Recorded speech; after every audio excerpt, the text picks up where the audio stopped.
அதை பார்க்கும்போது பெரிய அழகு தானே. அந்த நதி அப்படியே தண்ணி ஃபுல்லா போகும்போது பார்க்கவே ஒரு ரம்மியமா இருக்கும். ஆண்டவர் சொல்றார், உன்னுடைய சமாதானம் அப்படி இருக்கும், நதியை போல அப்படியே ஒரு செழிப்பா, சும்மா நீரோட போல இல்லை, வாய்க்காலை போல இல்லை, நதியை போல சமாதானம். இன்னைக்கு சமாதானம் தானே இல்லை. சமாதானம் பாதிக்கப்பட்டிருக்குதா? சமாதானம் இல்லாம தான் உலகத்துல நிறைய பேர் தவிக்கிறாங்க. பணம் இருக்குது, பதவி இருக்குது, புகழ் இருக்குது, எல்லாம் இருக்குது, சமாதானம் மட்டும் இல்லை. எல்லாம் இருந்த சமாதானம் இல்லாட்டா ஒன்று இல்லாத மாதிரி தான். ஒண்ணுமே இல்லாம சமாதான உள்ளத்துல இருந்தா அவங்க தான் பாக்கியவான்கள். இந்த சமாதானத்தை இயேசு கிறிஸ்து வாக்கு பண்ணுகிறார். என்றால் அவருக்கு பேரு சமாதான பிரபு. என்னுடைய சமாதானத்தை உனக்கு தருகிறேன்னு சொல்றாரு. ஆனா இந்த சமாதானம் எப்போ உள்ளத்துல வரும் தெரியுமா? ஆண்டவர் சொல்றார், நீ என் கற்பனைகளை கவனித்தாயானால் நலமாயிருக்கும், அப்பொழுது உன்னுடைய சமாதான நதியை போல இருக்கும். அப்போ தேவனுடைய கற்பனைகளை நம்ம கவனித்து வாசித்து தியானித்து அதன்படி நடப்பதற்கு ஒப்பு கொடுத்தா உள்ளத்துல சமாதான நதியை போல ஓடும். வெறும் பக்தியா இருந்தா மட்டும் போறாரு. பக்தி உங்களுடைய செயல்ல வெளிப்படணும். அது எப்படி வெளிப்படுத்துவது? வசனத்தின்படி வேதத்தை வாசிக்கணும்.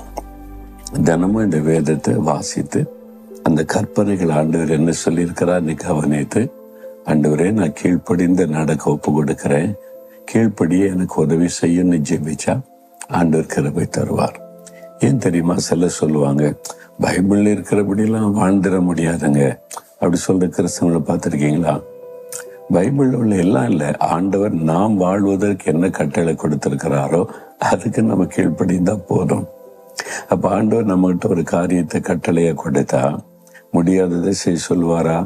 முடிஞ்சதான் செய்ய சொல்லுவார். எல்லாரையும் நேசிங்க, சத்துருக்களை சிநேகிங்க, சபிக்கிறவளை ஆசீர்வதிங்க, நீங்க நேர்மையா நடக்கணும், நீங்க பூரண சர்க்குணரா இருக்கணும், பரிசுத்தமா இருக்கணும், தாழ்மையா இருக்கணும். அதான ஆண்டவர் சொல்லுகிறார்.